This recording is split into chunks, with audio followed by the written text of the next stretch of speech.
I didn't know it then, but in a few hours, I would fight with the admitting CCU doctor over medical errors in the emergency department.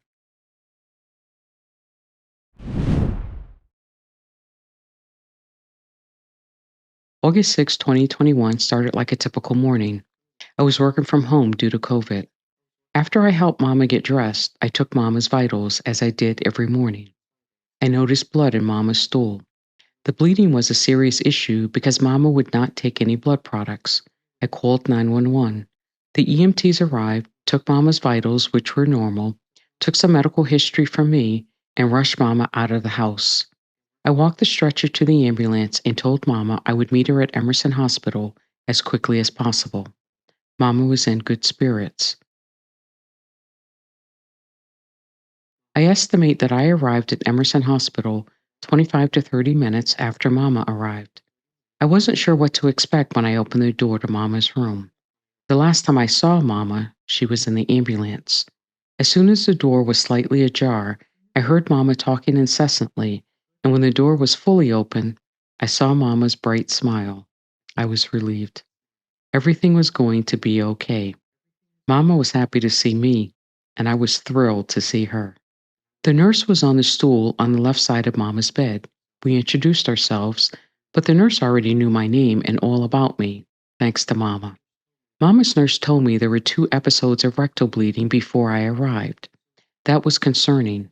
Mama had a history of diverticulitis dating back about 8 years. Mama had been treated for this condition at Emerson Hospital and Massachusetts General Hospital. I went to the right side of Mama's bed and asked Mama how she felt. Mama responded, "Great." Mama's only complaint was that she was hungry. I turned around and sat in the chair in the corner to stay out of everyone's way. Mama continued laughing and talking incessantly to me, the nurses, and the doctors as they cycled in and out of the room. Mama was relaxed, comfortable, and sitting upright in bed with her legs crossed. Eventually, the doctors formulated a plan. The plan was for Mama to undergo an endoscopy to find and stop the bleeding. After the doctor explained the procedure, I explained the procedure again, and Mama consented. I was in the room and everyone knew I was the healthcare proxy agent. The healthcare proxy was never invoked at any time in the emergency department. There was never any question regarding Mama's ability to understand and consent to the procedure. Mama's nurse asked her twice if she needed pain medication, and Mama refused both times, saying she felt great. Mama's only complaint was that she was hungry and wanted to eat breakfast. I continued sitting in the chair in the corner, monitoring the nurse and the doctors as they cycled in and out of the room, but I largely remained silent. I let Mama lead the conversations and only added commentary or asked questions if needed.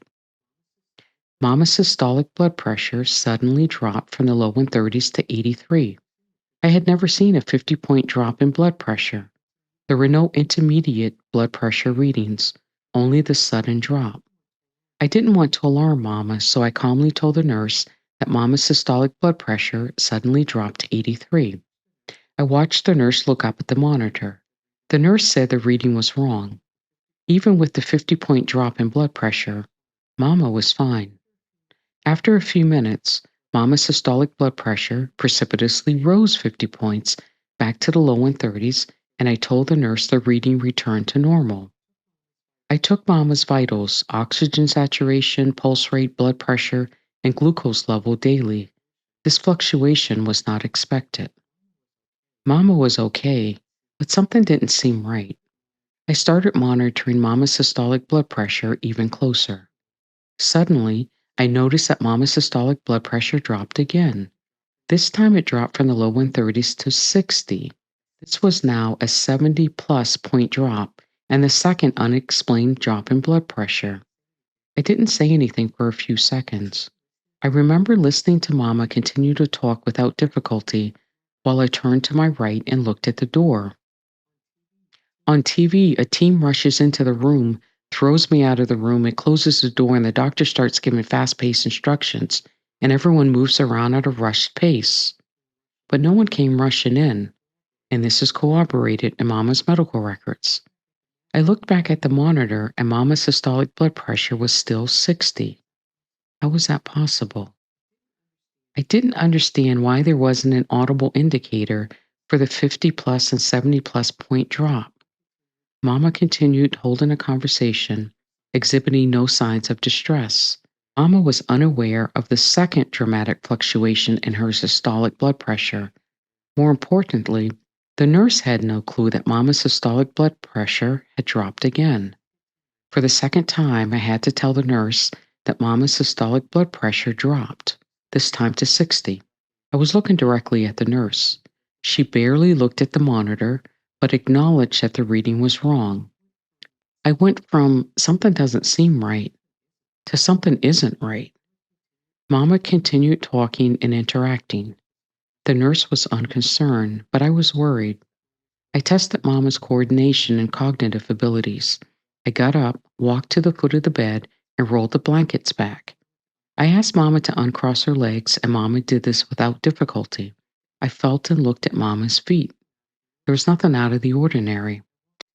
I walked to the right side of the bed next to the monitor and felt Mama's forehead and arm. No temperature. I tested Mama.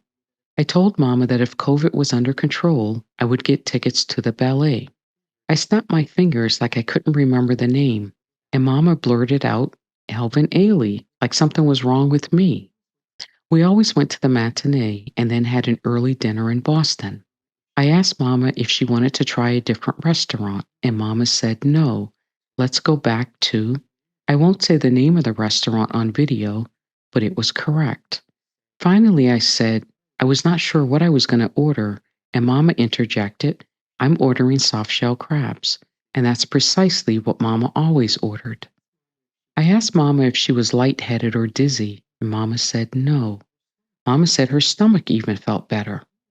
I turned around, and by the time I got to the foot of the bed, Mama had crossed her legs again, the definitive sign that Mama was okay. I pulled the blankets back over Mama's feet. I sat back down. I was worried. Mama was fine, but something was wrong with Mama's systolic blood pressure readings. This wasn't a coincidence. I witnessed two incidents where Mama's systolic blood pressure was uncontrolled. There was a 25 to 30-minute gap between when the ambulance arrived and when I arrived at Emerson Hospital. So how many times did Mama's systolic blood pressure suddenly drop 50 plus points or 70 plus points in those 25 to 30 minutes? The answer is that the nurse has no clue. I was the one who alerted the nurse about the two instances that I observed. The nurse was nonchalant about Mama's systolic blood pressure. It didn't matter at some level because I knew I would escalate this well above the nurse. I decided that if Emerson Hospital disagreed that Mama's systolic blood pressure readings were incorrect, I would demand that Mama be transferred to Massachusetts General Hospital. I wouldn't allow Mama to have an endoscopy with uncontrolled systolic blood pressure. Mama would be sedated, and I wouldn't be in the operating room. Shortly after that, the CCU admitting doctor visited Mama. I felt relieved because this doctor would understand the gravity of Mama's uncontrolled blood pressure with the pending procedure requiring sedation. The admitting CCU doctor stood to the right at the foot of the bed. I was still seated in the corner, watching and listening to everything. The nurse was still on the stool at Mama's side. The admitting CCU doctor stated that Mama would undergo an endoscopy. I was watching Mama's facial expressions to ensure she understood everything. The admitting CCU doctor said that after the endoscopy, we're going to, and he suddenly stopped talking mid-sentence. I looked at the admitting CCU doctor, and he was staring straight ahead, mesmerized. Mama's systolic blood pressure dropped again from the low 130s to 83. This was at least the third occurrence. This was perfect. I had already decided not to let Mama undergo an endoscopy with uncontrolled systolic blood pressure. Now, the admitting CCU doctor saw Mama's erratic systolic blood pressure firsthand. Since the admitting CCU doctor was focused on the blood pressure monitor, Mama restarted her conversation with the nurse. The admitting CCU doctor stared at the monitor and never moved. His left hand was in his left coat pocket, and his right hand was in his right coat pocket. I stared at the admitting CCU doctor, who was staring at the blood pressure monitor. After a few minutes, the admitting CCU doctor moved. I knew this meant Mama's systolic blood pressure returned to normal, and a glance at the monitor confirmed this. The admitting CCU doctor then picked up where he left off. And after the endoscopy, we're going to admit you to the CCU, I interrupted him. The admitting CCU doctor wasn't in the room, so he didn't know the whole picture. With the nurse in the room, I explained that this was at least the third time Mama's systolic blood pressure suddenly dropped and then returned to normal. I walked the admitting CCU doctor through the other two incorrect readings, from the low 130s to 83, and back to the low 130s, and from the low 130s to 60, and back to the low 130s. While I was talking, the admitting CCU doctor stared straight ahead with his hands in his pockets. He never bothered to turn toward me during the entire conversation and never acknowledged what I said. After I finished talking, the admitting CCU doctor, still looking straight ahead with his hands in his pockets, restarted his conversation with Mama. I wouldn't let Mama's uncontrolled systolic blood pressure be ignored. I leaned forward in the chair, pointed at the blood pressure monitor, raised my voice, and said, "Those blood pressure readings are wrong." The room stopped. The nurse on the stool wheeled around and looked at me with wide open eyes. Mama stopped talking for the first time since her admittance and looked at me. I rarely raise my voice, and I never do it in Mama's presence. Mama knew something was wrong. I wanted Mama to be calm going into the procedure. However, this admitting CCU doctor was putting Mama's life in jeopardy. I had already decided that if the admitting CCU doctor didn't acknowledge Mama's uncontrolled systolic blood pressure, I wouldn't let Mama have the procedure at Emerson Hospital. Transferring Mama to Massachusetts General Hospital, 45 to 60 minutes away, would be worth the risk. I glanced to my left. Mama and the nurse were still staring at me. I'm still sitting in the chair in the corner. The admitting CCU doctor is still standing at the foot of Mama's bed. I leaned back in the chair and waited for an answer. About 10 seconds passed before the admitting CCU doctor responded. Looking straight ahead, with his hands still in his pockets, he responded with one word. Obviously.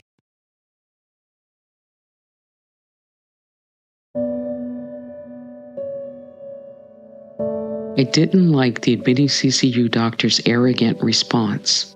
I did get an acknowledgement that Mama's systolic blood pressure readings were wrong, albeit in the most unprofessional manner possible.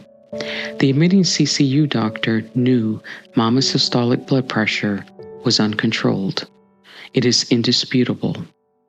I didn't want to create any unnecessary stress and cause additional bleeding. I was still looking at the admitting CCU doctor, and he was staring straight ahead with his hands still in his pockets, looking indifferent. He reiterated that Mama would be admitted to the CCU after the endoscopy, and he left the room shortly after that. I ran through a mental flow chart again. Do I take the risk to try to get Mama to Massachusetts General Hospital? What if Mama started bleeding in the ambulance? I couldn't justify risking Mama's life. The decision weighed on me. It still does. I was still looking at the spot where the admitting CCU doctor stood moments before. I knew Mama was looking at me. I had to fix my face and hide my frustration with the admitting CCU doctor before I turned to look at Mama. And when I turned, sure enough, Mama was staring right at me. Mama tilted her head to the side to ask me if it was okay to have the procedure. I smiled and nodded yes. Mama trusted me to make the right decision. Mama's smile broadened and her face was glowing. Mama was always beautiful inside and out, but this was different. I sat there smiling back at Mama. We just stared at each other and smiled. The transport team came in to take Mama to the operating room. I held Mama's hand and told her that everything would be okay. I couldn't be more wrong. That was the very last time I saw Mama's beautiful smile and kind brown eyes. I'm sorry, Mama. I am so sorry.